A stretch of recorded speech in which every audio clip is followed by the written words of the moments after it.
Less than 8 weeks are left before the deadline runs out.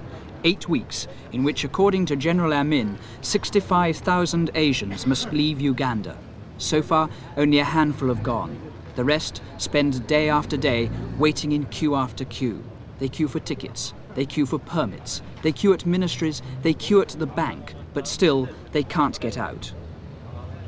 In Kampala, the Asians are dazed and frustrated. The new threat that if they fail to leave before the deadline, they'll be sent into concentration camps run by the army turns anxiety into fear.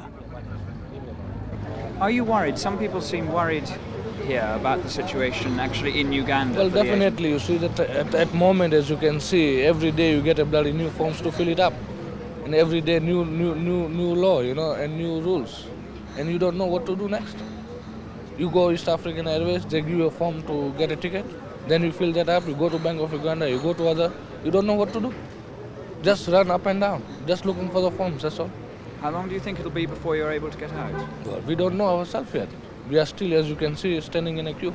When they're going to give us a form, we don't know. And after issuing these forms, what they're going to do also, we don't know. Why do you think that the president is doing this? Well, he might be a madman or something like that. Everybody depends on luck, but they are mostly worried more than they require. More than terrified? More than terrified now. Are you? Everybody, not myself. Everybody in this line also. Can I ask you how you feel at the moment here? The opinion is the same. Everybody is, the opinion is the same. Which is what? Well, everybody is fearing, you see, the present situation here in Uganda. What are you frightened of particularly? Particularly, you can't say the situation at the moment, what things may happen in the future. At the moment, our main worry is to kind of get out of this country safely. We are not even worried about our belongings or our things, but what we would like is personal safety. There have been so many queues and so many forms to be filled up, and life is being made very difficult. There is no outlet. The trains stop the bookings. Do not accept bookings of Asians. There's no seats available in any plane. You cannot go to a neighboring country. So we are, in fact, kind of isolated or kept in this place by force. Although he has given us a deadline, I don't see how we will be able to get out within the deadline. And what will happen? Is that what you're worried about? Yes, because a statement has been made that those who stay here after the deadline will be sitting on fire. So we do not know what that sitting on fire really means. The signs of imminent departure are now evident. Stocks are running down, not to be replaced. Flats and houses are bare. Furniture has been stored, sold or given away. Shops and businesses are for sale. Business activity in streets in the centre of Kampala is nearly at a standstill. Their owners are waiting to get out.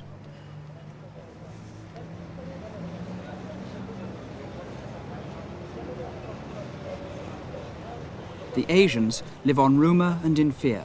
The government radio tells them that they're enemies of Uganda and that the security forces are watching them. Only a few dare to be seen for long in the company of foreigners. This Asian businessman came to Uganda 30 years ago. Like those who had come before him, he's thrived. What did you like about Uganda? Why did you want to come to Uganda and not stay in India? Very easy earning. Main point is that. And easy life. At most, that is, that Uganda is no cold, no hot, no rain. Every season is very nice. Have you had a very easy life here? Very easy life, easy earning. And the people of Uganda are not bad. Africans are very cooperative. Easy earning in what way? While we import goods from London, we get 5 shillings a yard. We sell 7 shillings. We get that price, no trouble. We keep in our shop and we sell it. People taking. Very easy earning. Do you have a lot of Asians have servants? Do you have servants? Did you have servants before? We had 3-4 servants we were keeping. We had big shop. And they were Africans? Yes, also Africans also. Why is it, do you think, that in this country the Asians have been and still are so successful? Because the Africans, they didn't know the business. How can they? To run the business or to run the factories without brain, nobody can do it. How they can? Can you imagine what England... You haven't been to England before? No, I had not gone to England. My son, there are. Can you imagine what England will be like? Yes, I can imagine just as Bombay, bigger than Bombay. Very nice city, maybe. Tomorrow, day after tomorrow, I will see it. But, like thousands of others, he has yet to see England. On the day before he was due to leave last week, he learnt that all charter flights had been cancelled. At Entebbe Airport, the airlift has yet to begin. On the edge of the tarmac lie the forlorn remnants of the good life. Soaked by storms and bleached in the sun, this Asian baggage has waited here for 2, 3, and sometimes 4 weeks. It'll soon be ruined. With the simple order, get out, the Asian has been humbled, stripped and revealed to the African as a mere mortal.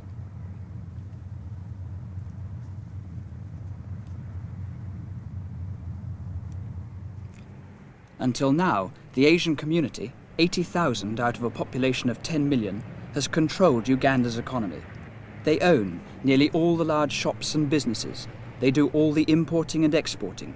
They own the factories. They man the skilled posts. They're the doctors, the clerks, the accountants. In the 70 years since Britain brought them into East Africa, they've managed, quite simply, to take over the economy of Uganda.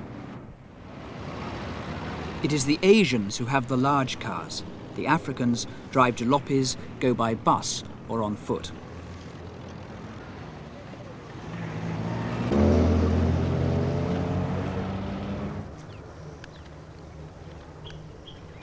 The Asian elite live Western, sophisticated lives.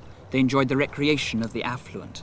They earn 5, 10, 20,000 pounds a year. They reside in expensive houses and retain a cluster of servants.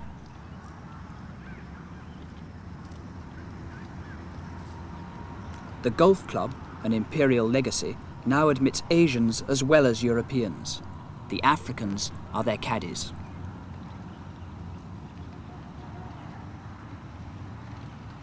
It is a role to which the African has long been accustomed, but it's now an African who's bringing the serene progress of the Asian lives to an abrupt end. The rich Asians, if they have British passports, are waiting to be hustled out along with the rest. If the Africans rejoice, they do so in private.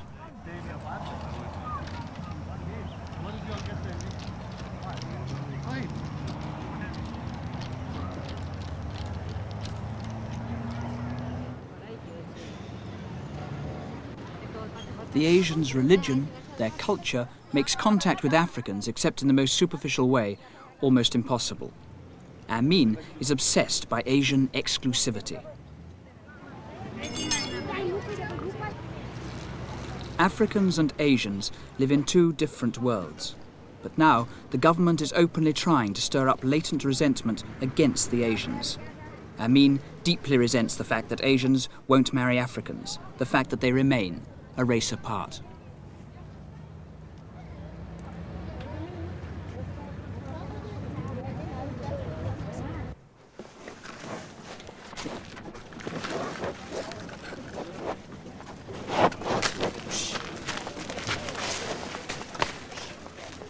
In the poorer, mixed areas of Kampala, the Asians, small shopkeepers and businessmen, are always richer than the Africans.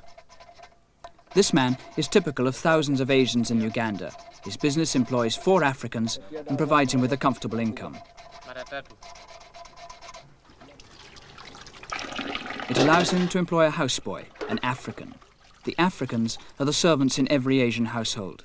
They earn about £2 a week, providing their masters with the good life. Only since the general started intensifying his pressure on the Asians are the cracks beginning to show. There is resentment and envy. And though they're leaving behind their businesses, their house and their money, nearly all the Asians are longing to go. This family was about to leave for England when it heard that its flight had been cancelled by the government.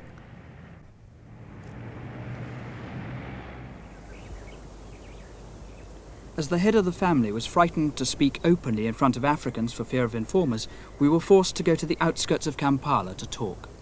How will you feel about leaving? Pretty sad. I've lived all my life here, and it's a beautiful country. And I'll really feel sad when I leave,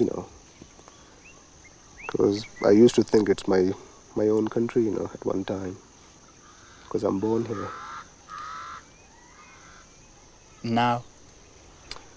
Well, now I don't have any feelings for it, you know, because most of my kinsmen aren't being treated, you know, in the right way, you know. They're being treated in a very inhuman way, I should say. And we've been asked to quit the country in 90 days, you know. But the problems the Uganda government is sort of giving us are really bad, you know. Tell me, why are the Asian people here now so frightened that you meet? Probably they think that there's going to be some kind of a coup or a war or something, you know, pretty soon. And if something happens to the president one of these days, maybe the army will blame the Asians, you know. And they think that the Asians will be the first one to get slaughtered. Are they frightened of the army particularly? Yeah. Why the army so much? Well, for the last few years that the army has been in power, you know, it has been really, really hostile and wild, you know. Every time there's something, they just come out of the barracks, raid houses, harass people, just beat them up, you know, things like these. Do you understand why he told the Asians they had to get out? Probably because he thinks that they've been taking a lot of money out of the country, and he thinks mostly the Africans are out of business, you know, because of the Asians here in Uganda, which I don't think is true. Frankly speaking, the Africans have never worked all that hard to attain this standard, you know. What do you think of the Africans here? They're okay, you know, they're not too bad, but some of them, you know, some of them are really, really nasty. In what Frankly way? speaking. Really nasty. They don't have any respect, you know, for us Asians, you know. They can just talk to us like, you know, they're talking to their houseboy or somebody, you know, and abuse people on the roadside and this and that. Are you aware of characteristics that are different in the personalities of yourself compared with an African or contrasted with an African? In a lot of ways, yeah. What kind of ways? Yeah, like, I would only sort of I would spend, you know, under my budget. Whereas I've seen some Africans, you know, my good friends, you know, some of my good African friends, so they make 1,000 shillings a month. But by the 15th of the month, they would have spent all their money and then come and borrow money from me, you know, for the rest of the month, you know. What do you think of that? I think that's quite bad, actually. I mean, they should always try to control their expenses, you know. I mean, I have never been a rich man all my life. When my dad died, I was only left 300 shillings in the bank, you know. But I started with those 300 shillings and I worked my way through, you know. And I've always sort of kept one thing in mind, you know, that I must spend under my budget. And this way I've been